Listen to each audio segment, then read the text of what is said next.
Assalamualaikum warahmatullahi wabarakatuh. Saya Is Istiadah, NIM 201050111065 dari Fakultas Farmasi Universitas Wahida Hasim Semarang.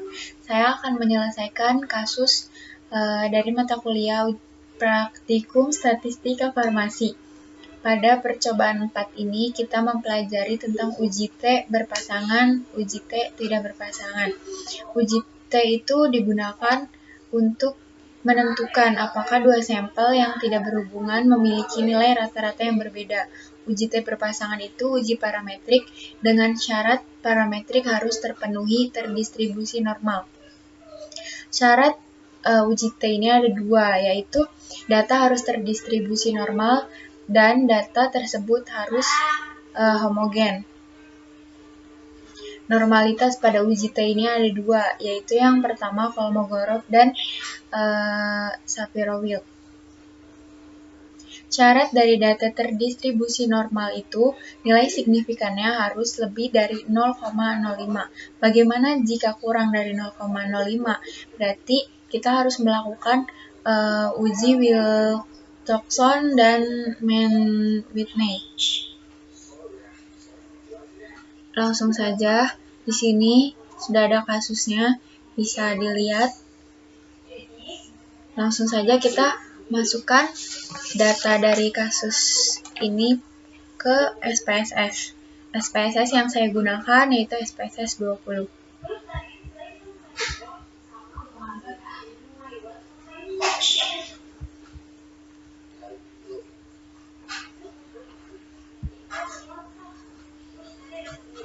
Name-nya bisa diisi mula-mula, pemanasan, terus W-nya 8, desimalnya 2, karena harus di belakang koma ada 2 angka. Labelnya diisi mula-mula pemanasan, lalu measure-nya scale. Pertama-tama kita harus melakukan uji normalitas. Yang dilakukan adalah kita klik Analyze, Descriptive Statistic, kita klik Explore.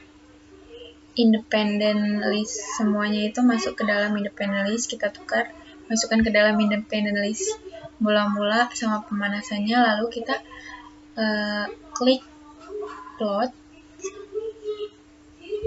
kita diklik, terus klik normality plots, lalu continue. Nah, kalau di seperti ini kita klik plots, jangan lupa, lalu kita klik OK. Nah, nanti akan muncul output seperti ini. Kita lihat di sini pada nilai signifikan. Nah, nilai signifikan pada mula-mula itu 0,022 dan pada pemanasannya itu 0,012. Diingat lagi, nilai signifikan normalnya itu lebih dari 0,05, sedangkan di sini kurang. Berarti kita tidak bisa, secara otomatis kita tidak bisa lanjut menggunakan uji T berpasangan, melainkan kita melakukan uji Wilcoxon atau Mann-Whitney. Kita melakukan uji homogenitas. Kita isi di name-nya emulsi, baris pertama emulsi, baris kedua pH. Nah, baris pertama values-nya diisi, yang pertama mula-mula, yang kedua pemanasan. Kalau sudah, kita klik OK. Measure-nya jangan lupa kita ganti scale. Lalu kita klik data view, karena kodenya mula-mula itu nomor 1, pemanasan itu nomor 2. Kita klik Analyze, pilih Descriptive, lalu kita klik Explore. pH-nya kita pindah ke Independent List, emulsinya kita pindah ke Vector List. Lalu kita klik Statistik, kita centang deskriptifnya, confidence intervalnya kita ketik 95%. Lalu kita ketik Continue, plots-nya kita klik lagi yang non, centang yang normality plots-nya, lalu di spread versus levelnya kita klik yang power estimation. Kemudian kita klik continue. Oke.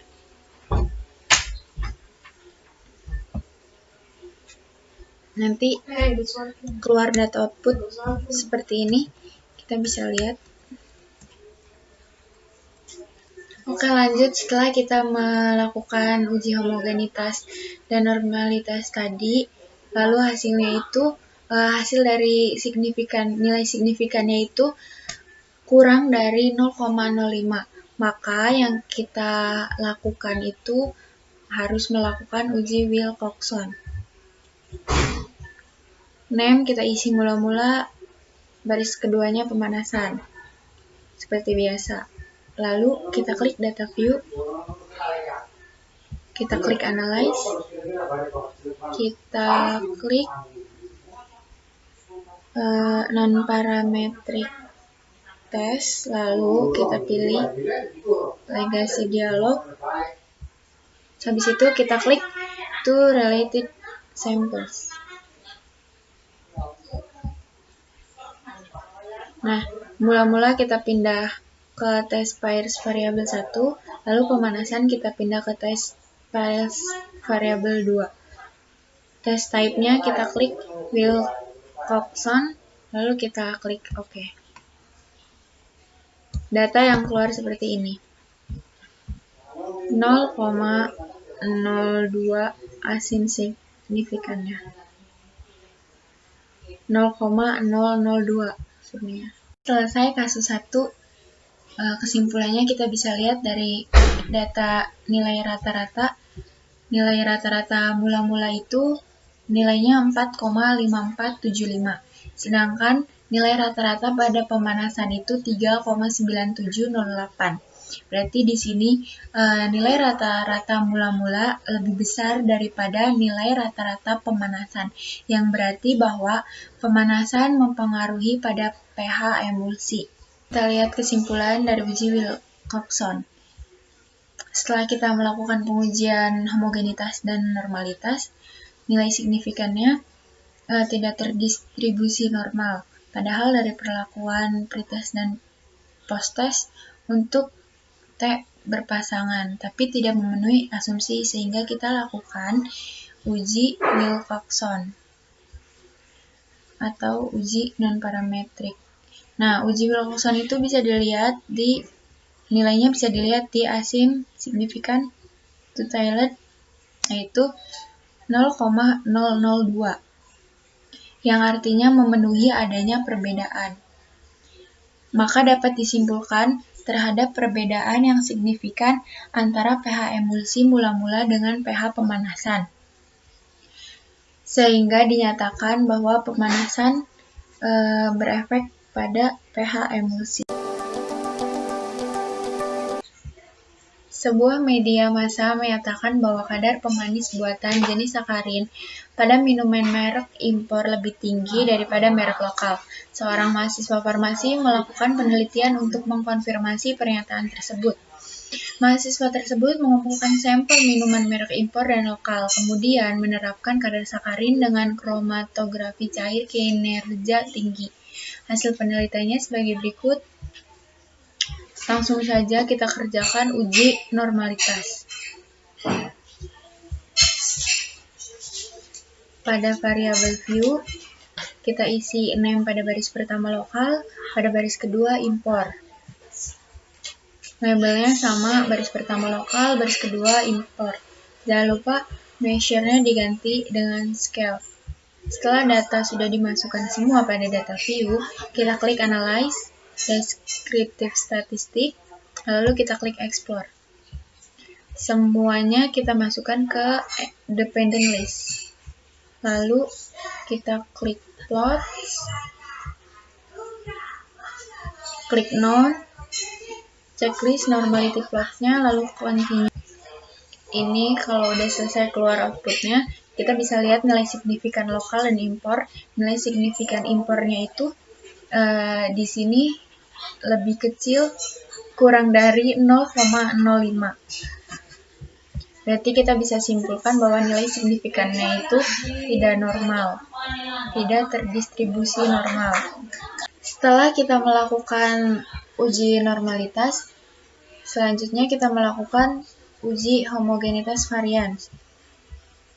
Name-nya pada baris pertama kita isi merek minuman, baris kedua kadar sakarin. Pada baris pertama desimalnya kita nolkan. Labelnya tulis yang pertama merek minuman, yang keduanya kadar sakarin. Values-nya buat baris pertama, yang pertama lokal, yang kedua impor. Lalu kita klik OK. Measure-nya jangan lupa kita klik scale. Langsung masuk pada data view. Kasus yang tadi kita sudah lihat, langsung masukkan saja pada data view. Kita klik analyze. Lalu kita pilih descriptive statistic. Lalu kita klik explore. Pada merek minuman kita masukkan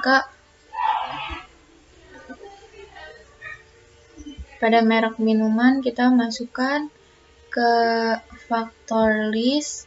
Pada kadar sakarin kita masukkan ke independent.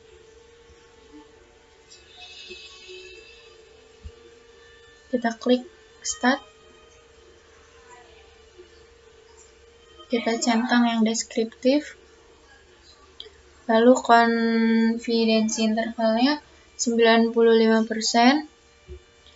Klik continue, lalu kita klik plots,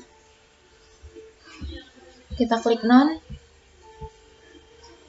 Setelah itu di spread versus levelnya kita klik power estimation, lalu continue.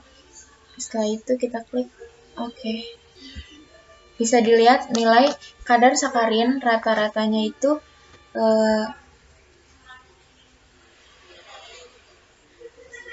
0,5900. Pada impor nilai rata-ratanya itu 5125. Oke, yang terakhir kita melakukan uji Mann Whitney. Pada name kita isi merek minuman baris pertama, kadar sakarin baris kedua, desimal yang baris pertama kita nolkan, label baris pertama kita isi dengan merek minuman, label yang baris kedua kita isi dengan kadar sakarin. Values yang pertama kita isi lokal dan impor. Setelah itu kita klik OK.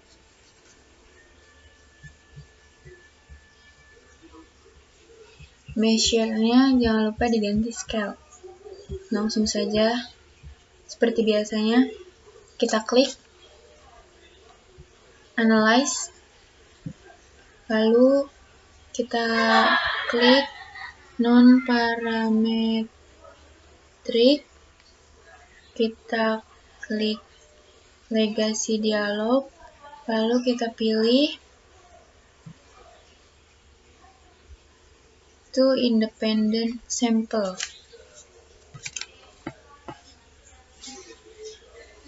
Klik. Nah, setelah itu merek minuman kita pindahkan ke grouping, lalu kadar sakarin kita pindahkan ke test variable. Klik define group 1 kita isi grup 1, grup 2 kita isi grup 2, lalu klik continue. Lalu kita checklist Mann Whitney. Setelah itu kita klik extract, kita klik asymptotic only, lalu continue. Setelah itu OK. Nanti akan muncul data seperti ini, guys. Setelah kita melakukan uji Mann Whitney, berarti kasus 2 sudah selesai. Syarat adanya perbedaan antara dua variabel yaitu ketika nilai signifikan kurang dari 0,05.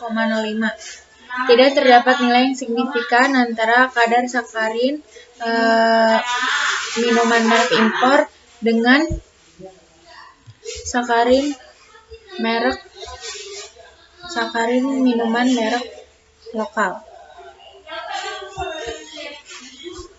Sekian yang bisa saya sampaikan. Mohon maaf bila ada kesalahan dalam pengucapan.